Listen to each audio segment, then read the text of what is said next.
News 7 Tamil, பொறுப்பும் பொது நலமும்.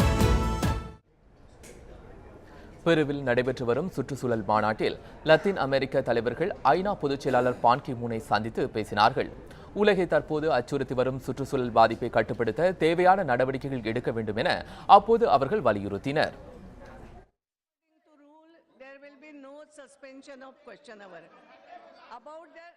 பெருநாட்டின் தலைநகர் லிமாவில் சுற்றுச்சூழல் மாநாடு நடைபெற்று வருகிறது. இந்த மாநாட்டில் 190 நாடுகளின் தலைவர்கள் கலந்து கொண்டுள்ளனர்.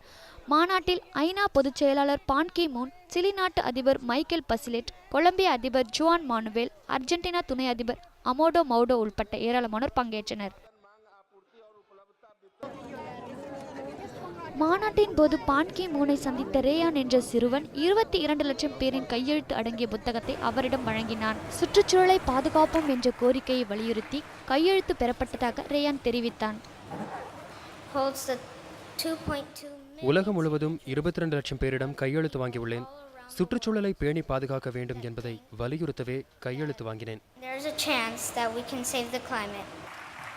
இந்த மாநாட்டில் சுற்றுச்சூழலை கட்டுப்படுத்துவது தொடர்பாக எடுக்கப்பட்ட முடிவுகளை விரைந்து செயல்படுத்த வேண்டும் என்று பான் கி மூன் வலியுறுத்தினார்.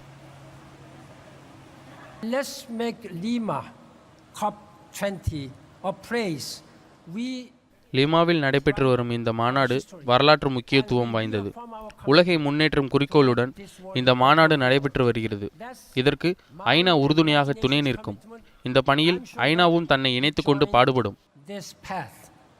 Which will bring all of us onto sustainable path.